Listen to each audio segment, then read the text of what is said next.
কৃষ্ণের গান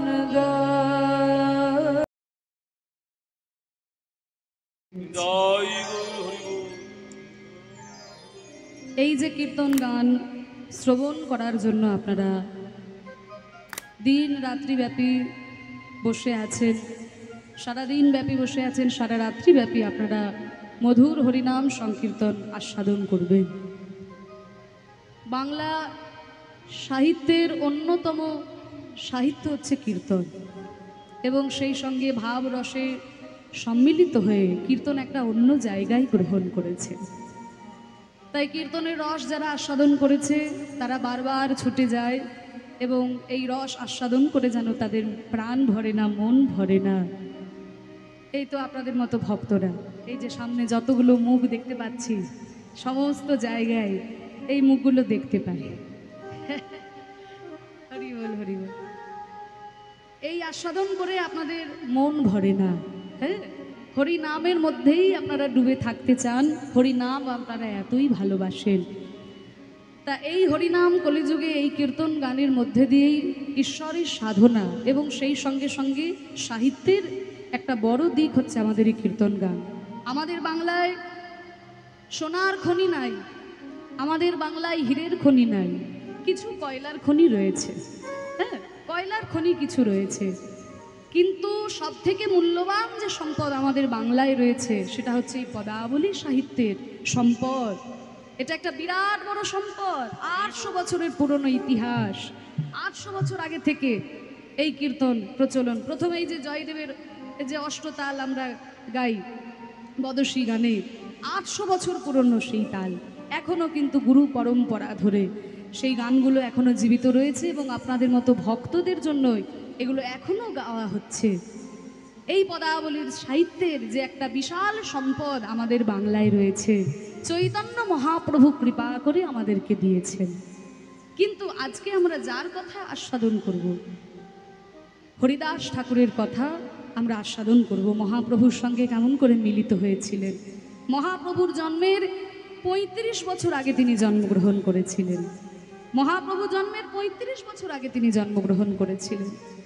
তাই নামের মধ্যে এতটাই ডুবেছিলেন, হরিনামকে ভালোবেসে কেমনভাবে জীবন অতিবাহিত করেছিলেন, সেই হরিদাসের কথাই আমরা আজকে আস্বাদন করব। কিন্তু তার আগে একটু গৌরচন্দ্রিকাটা আস্বাদন করে নিতে হবে, কারণ চৈতন্য মহাপ্রভুর কথা আস্বাদন, যেহেতু আমরা আজকে সারাদিনই গৌরলীলা আস্বাদন করব, কিন্তু তবুও গৌরচন্দ্রিকা না গাইলে পরে কীর্তনের মর্যাদা রক্ষা হয় না। তাই মহাপ্রভুর জন্যই যেহেতু আমরা কীর্তনকে জানতে পেরেছি, কীর্তনকে বুঝতে পেরেছি, এই যে কীর্তনের ভাবে আমরা ডুবতে পেরেছি, চৈতন্য মহাপ্রভু আমাদের মাঝে এসেছিলেন বলেই। কারণ তাকে বলা হয় সংকীর্তন পিতা আমার গৌরহরি। তা সেই গৌরহরির মহিমামূলক দুটি কথা প্রথমে আস্বাদন করে তারপর আমাদের আস্বাদনের বিষয়বস্তুর মধ্যে আমরা প্রবেশ করব। তা দেখুন, এই যে চৈতন্য মহাপ্রভু গৌর হয়ে আমাদের মাঝখানে অবতীর্ণ হয়ে এসেছেন, এই যে গৌর হয়ে তিনি অবতীর্ণ হলেন, কেন এসেছেন? মহাপ্রভু এই পৃথিবীতে কেন এলেন এটা তো জানতে হবে। কেন মহাপ্রভু এই পৃথিবীতে এসেছেন? ও মায়েরা, গল্প করো না, পিছন দিকের মায়েরা একটু আমার দিকে তাকাও। হ্যাঁ, চৈতন্য মহাপ্রভু কেন এই পৃথিবীতে এলেন, এই যে শ্লোকটি আমি প্রথমেই গাইলাম, এই শ্লোকটির মধ্যে বলা হচ্ছে কেন মহাপ্রভু এই পৃথিবীতে এলেন। না বলছে অনর্পিত চরিং চিরা। অনর্পিত, অনর্পিত মানে চিরকাল ধরে যেটা অর্পণ করা হয়নি, লোকের মনে আকাঙ্ক্ষা ছিল, লোকে এটিকে পাবার জন্য সাধনাও করেছে, কিন্তু সাধ্য বস্তু কোনোদিন পাই নাই। তা যেই জিনিসটা চিরকালে কোনোদিন কাউকে অর্পণ করা হলো না, সেইটি দেওয়ার জন্য আমার মহাপ্রভু এই পৃথিবীতে এসেছেন। অনর্পিত চরিং চিরা করুণায় অবতীর্ণ কল। করুণা করে এই কলিযুগে তিনি অবতীর্ণ হয়েছেন। সমর্পয়িতুম উন্নত উজ্জ্বল রসাম, সমর্পণ করার জন্য এসেছেন। করুণা করে অবতীর্ণ হয়ে সমর্পণ করতে এসেছেন। কি সমর্পণ করার জন্য? দেখুন মায়েরা, যেই জিনিসটা চিরকালে কোনোদিন কাউকে অর্পণ করা হয়নি, সেটা সমর্পণ করার জন্য মহাপ্রভু এই পৃথিবীতে এসেছে। তাহলে অর্পণা সমর্পণের পার্থক্যটা কি? অর্পণা সমর্পণের পার্থক্য কেমন না, যেমন দান আর সম্প্রদানের পার্থক্য। দান মানে হলো কোনো জিনিস দিয়ে যদি আবার ফেরত নেবার সম্ভাবনা থাকে তাকে বলে দান। আর সম্প্রদান মানে একেবারে নিঃস্বার্থে দান, সেখানে আর ফেরত নেবার কোনো সম্ভাবনাই থাকে না। হ্যাঁ, যেমন আমি হয়তো উদাহরণ, মায়েদের অনেকেই হয়তো জানে না, জানেন তো আমি একটি জায়গায় কীর্তন করতে গেছিলাম, তা একজন ভদ্রলোক আমার গানে খুব খুশি হয়ে ওই 100টি টাকা গলায় ঝুলিয়ে দিয়েছে। আবার যখন কীর্তন শেষ করে বাসায় ফিরেছি, সেই ভদ্রলোক গিয়ে ওই 100 টাকাটি আবার চাইতে গেছে। এই যে দেখুন, দিয়ে আবার ফেরত নিয়ে নিল, এইটা কিন্তু দান, সম্প্রদান নয়। কিন্তু আমি যদি কাউকে বলি, আচ্ছা ভাই আমার এই 10 বিঘা জমিটা তোমাকে দিলাম, তুমি 5 বছর চাষ করো, 5 বছর পরে কিন্তু আমার জমি আমি আবার ফেরত নিয়ে নেব, এটি হচ্ছে দান। 5 বছরের জন্য দিলাম, 5 বছর তুমি পাট চাষ করবে না আম বাগানে চাষ করবে, যা করবে করো, আমি দেখতে যাব না, কিন্তু 5 বছর পরে আমার জমি আবার আমার হয়ে যাবে, এইটি হচ্ছে দান। কিন্তু যদি ওমা কোনো শ্বশুর মশাই জামাইয়ের হাতে মেয়েকে তুলে দেয়, তখন কি সেরকম ভাবে বলে নাকি যে বাবা 5 বছরের জন্য দিচ্ছি, 5 বছর পর আবার নিয়ে নেব? না, এইরকম তো বলে না। তাহলে এই যে দেখুন, নিঃস্বার্থে জামাইয়ের হাতে মেয়েকে তুলে দেওয়া মানে এতদিন মেয়ে আমার সম্পদ ছিল, এখন তোমার হাতে তুলে দিলাম, এবার তোমার সম্পদ হলো। ওই জন্য দেখবেন মায়েরা বিয়ের সময় বলে না, কন্যা সম্প্রদান কে করবে, বিয়েতে বলে দেখবেন কন্যা সম্প্রদান কে করবে। তা যেমন দান আর সম্প্রদানের পার্থক্য, ঠিক তেমনি অর্পণ আর সমর্পণের পার্থক্য। অর্পণ মানে কোনো জিনিস দিয়ে আবার ফেরত নেবার সম্ভাবনা থাকতেও পারে, কিন্তু সমর্পণ মানে একেবারে নিঃস্বার্থে দান, সেখানে আর ফেরত নেবার কোনো সম্ভাবনা নেই। তাহলে যেই জিনিসটা চিরকাল কোনোদিন কাউকে অর্পণ করা হয়নি, সেটা সমর্পণ করার জন্য মহাপ্রভু এই পৃথিবীতে এসেছেন। কি সমর্পণ করার জন্য? উন্নত উজ্জ্বল রসম, উন্নত উজ্জ্বল রসে সমৃদ্ধ স্বভক্তি শ্রিয়ম। স্বভক্তি ভগবানের একেবারে নিজস্ব সম্পদ, সেইটি দেওয়ার জন্য তিনি নেমে এসেছেন। এইটা কিন্তু একেবারে নিজস্ব সম্পদ, একেবারে পার্সোনাল প্রপার্টি বাবা, এইটার উপর কারোর অধিকার নেই। কারণ চৈতন্য চরিতামৃতে বলা হয়েছে, কৃষ্ণ যদি ফিরে কভু ভুক্তি মুক্তি দিয়া, কৃষ্ণ যদি ফিরে কভু ভুক্তি মুক্তি দিয়া, প্রেম কভু নাহি দেন রাখেন লুকাইয়া। ভগবানের কাছে যদি কেউ ভোগ চায়, ভগবান তাকে দিয়ে দেয়। এই যে দেখুন, আমার মতো ভক্ত, আমার মতো ভক্ত যারা আছে তাদের উপর কিন্তু ভগবান খুব খুশি। এই আমার মতো সারা বছর একবার ঠাকুরের কাছে যাই না, বছরে একবার যখন কীর্তন হয়, হরিনাম হয়, তখন ঠাকুরের কাছে ঢিপ ঢিপ করে মাথা ঠুকি, এসে বলি, হে ঠাকুর, এই যে আমি এত কষ্ট করে কীর্তন শুনছি, গরমের মধ্যে বৃষ্টির মধ্যেও বসে আছি, আস্তে আস্তে তো ভিজেই গেলাম, না খেয়ে না ঘুমিয়ে বসে আছি, তা আমি তোমার কাছে কি চাই ঠাকুর? বলে, বেশি কিছু চাই না, আমার ওই একতলা বাড়িটা যেন তাড়াতাড়ি 2 তলা হয়ে যায়, আমার মেয়ের বিয়েটা যেন হয়ে যায় ঠাকুর, আমার ছেলের চাকরিটা যেন হয়ে যায়। এরকম আমার মতো ভক্ত যারা আছে তাদের উপর কিন্তু ভগবান খুব খুশি, যে যাক বাবা, এর একতলা বাড়িটা 2 তলা হয়ে গেলে আমাকে আর বিরক্ত করবে না।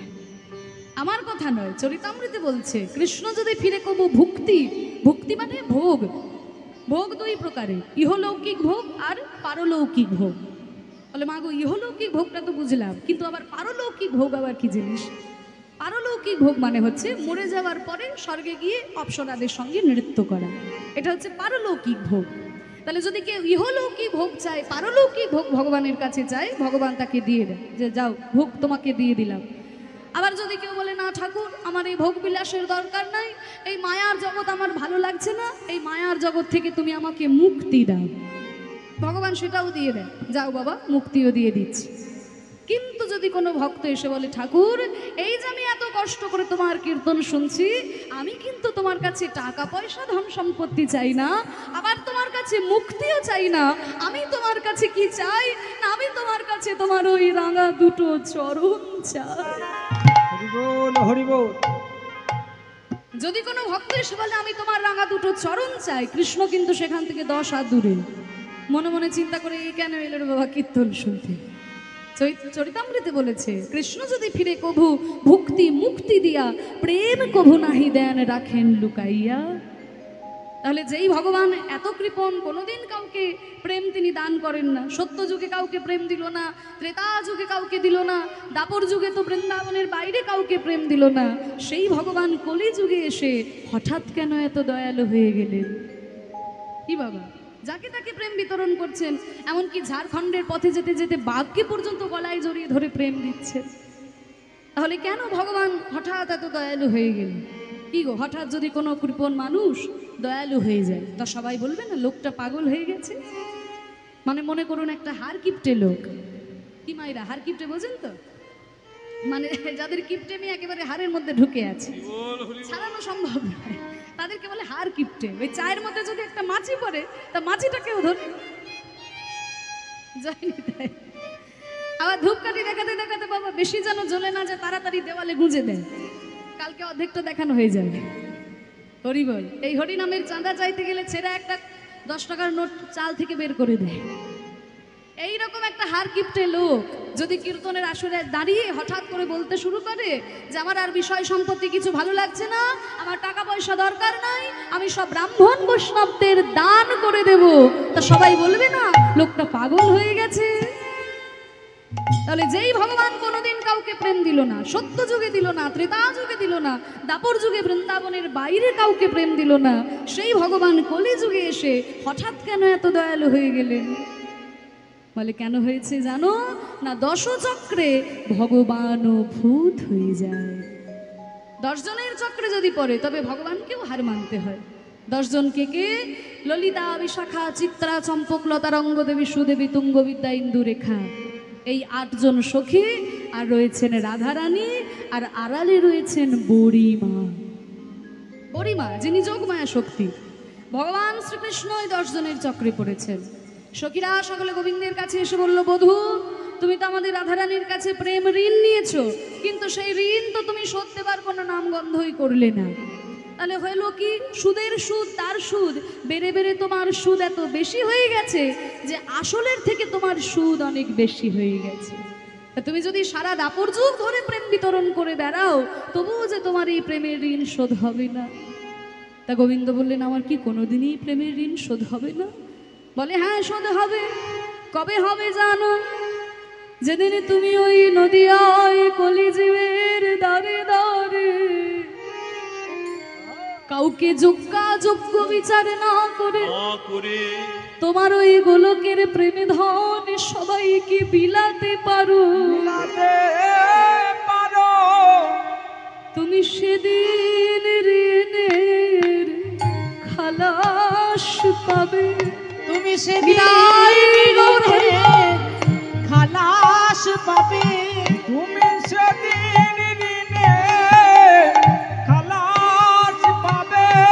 যেদিন দাঁড়ে দাঁড়ে নাম বিলাবে সেদিন ঋণের খালাস পাবে। যেদিন দাঁড়ে দাঁড়ে নামে বিলাবে সেদিন ঋণের খালাস পাবে। আহ ব্রহ্মার দুর্লভ গোলকের প্রেম, ব্রহ্মার দুর্লভ গোলকের প্রেম। যেদিন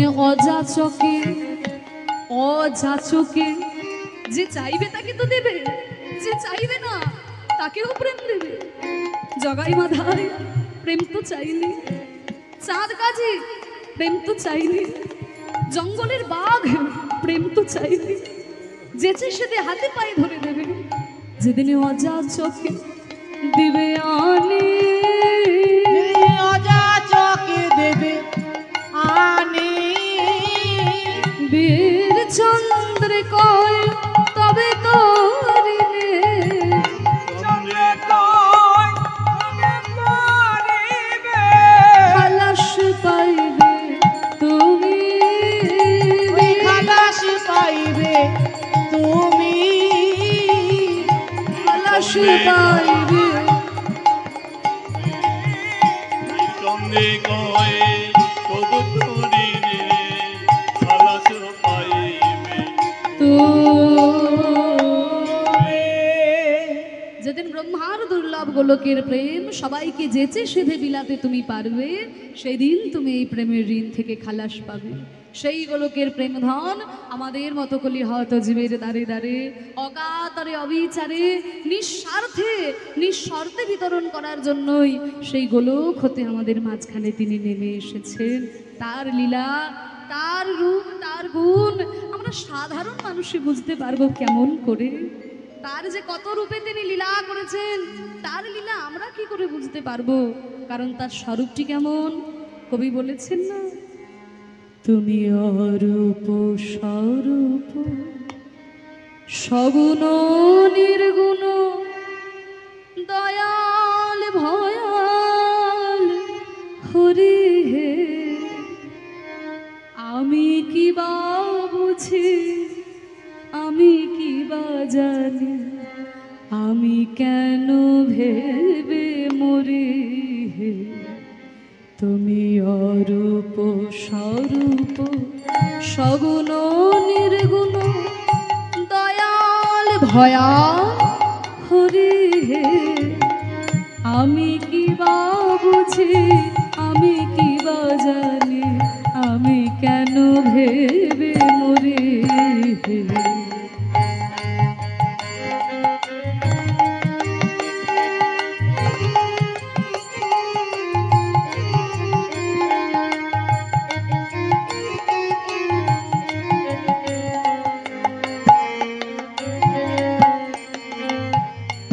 বলছে তুমি অরূপ স্বরূপ সগুণ নির্গুণ দয়াল ভয়াল হরি হে, তুমি কখনো অরূপ তো কখনো স্বরূপ, কখনো সগুণ তো কখনো নির্গুণ, কখনো দয়াল তো কখনো ভয়াল, আমি কি বা বুঝি আমি কি বা জানি, আমি কেন ভেবে মরি। তুমি কখন কত রূপে কেমন ভাবে লীলা করো, আমার মাঝখানে কত রূপে তুমি এসে বিরাজ করছো, আমি কেমন করে বুঝবো? আমি তো সাধারণ একজন মানুষ। কি রূপে এসেছি কেমনে বাজাবো, তা ভাবিয়া কেন জীবন কাটাবো, কি রূপে এসেছি কেমনে বাজাবো, তা ভাবিয়া কেন জীবন কাটাবো, তুমি আনিয়াছো তোমারই পাবো, তাই আমি হৃদয় বরে। কত সুন্দর কথা দেখুন, যে কিরূপে এসেছি কেমনে বাজাবো, হে প্রভু তুমি কেমন ভাবে এই অবতীর্ণ হলে, এটা আমি বুঝবো কেমন করে? কারণ আমি কেমন করে পৃথিবীতে এসেছি সেইটাই আমি জানি না, আর আমার জানার দরকারও নেই। আমি কেমন করে পৃথিবীতে এলাম, কেমন করে পৃথিবী থেকে যাব। শুনেছি নাকি মৃত্যু খুব যন্ত্রণার, কত ছটফট করে মানুষ মৃত্যু বরণ করে, আমি কেমন করে তোমার কাছে যাব? বলে এই চিন্তা করার তো আমার দরকার নাই, কারণ তুমি যখন আমাকে পৃথিবীতে পাঠিয়েছো, ও নিয়ে যাওয়ার দায়িত্বও তোমার। তুমি যেমন ভাবে পাঠিয়েছো তুমি ঠিক তেমন ভাবেই নিয়ে যাবে। আমি শুধু প্রাণ ভরে তোমার লীলা দর্শন করি, তোমার নাম গুণ স্মরণ করি, তাই না? আমার এত ভাবার তো দরকার নেই।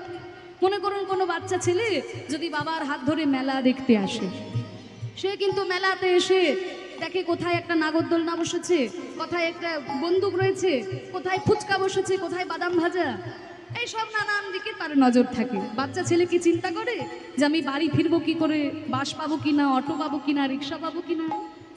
বাচ্চা ছেলের মাথায় কিন্তু এই চিন্তা থাকে না, কারণ বাচ্চা ছেলে জানে আমি যখন বাবার হাত ধরে মেলায় এসেছি, আমাকে নিয়ে যাওয়ার দায়িত্ব ঠিক বাবার, আমি শুধু প্রাণ ভরে মেলাটা দেখি।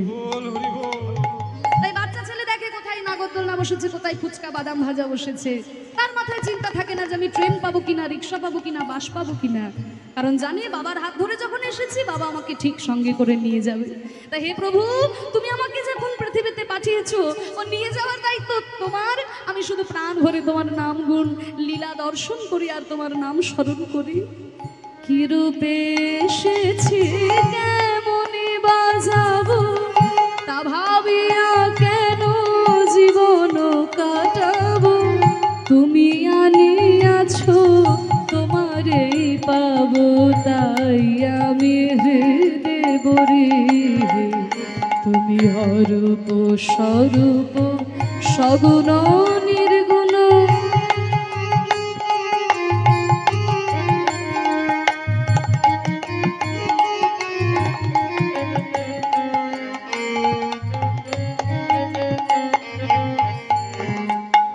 নারাখিনের জটিল বারতা, বিচারে বিচারে বাড়ি অসরতা, আমি জানি তুমি আমার দেবতা, তাই আমি হৃদয় ধরি।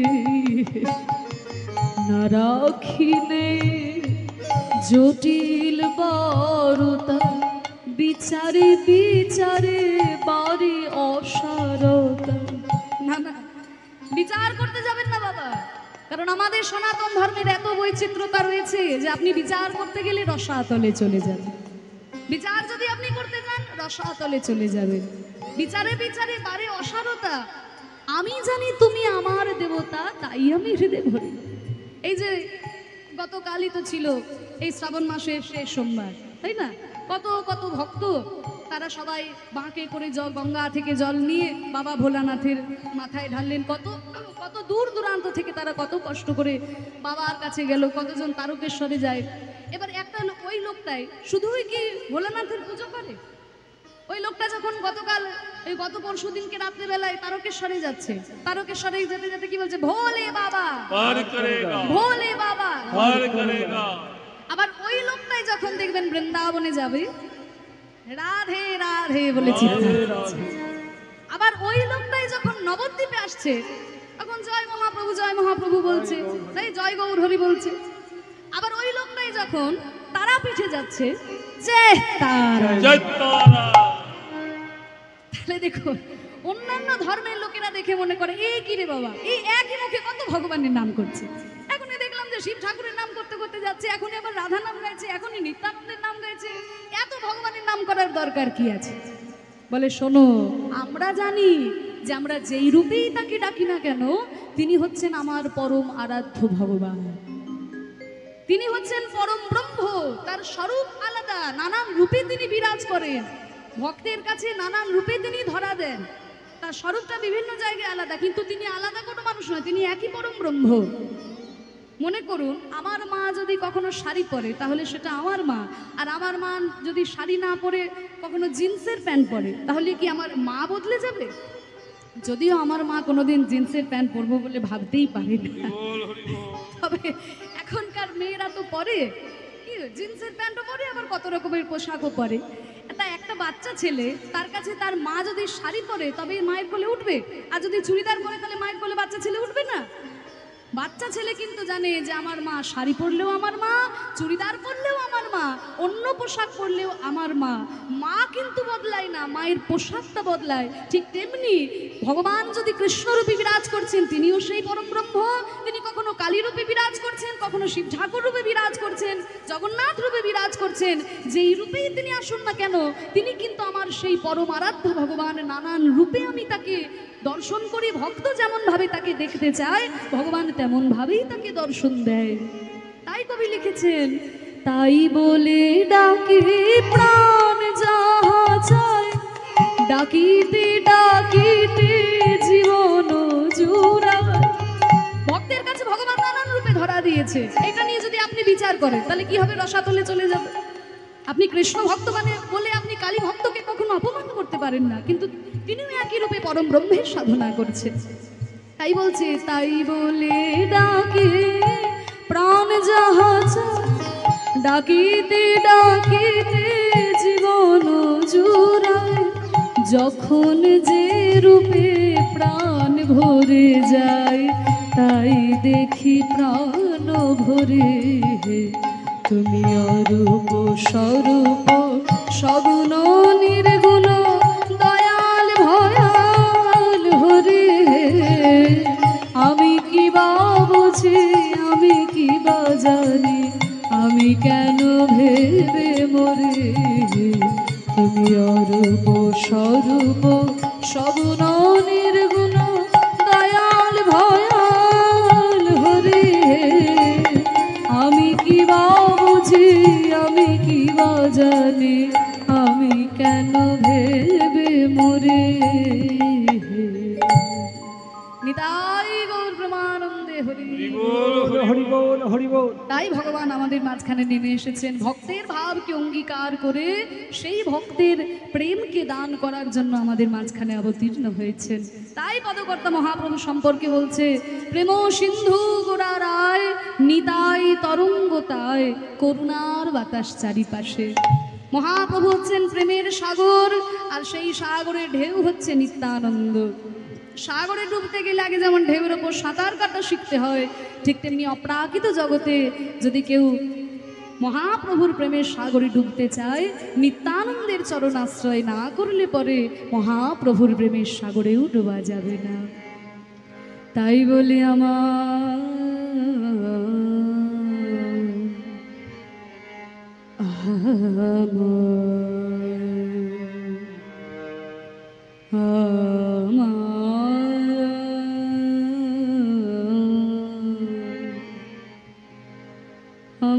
নেতা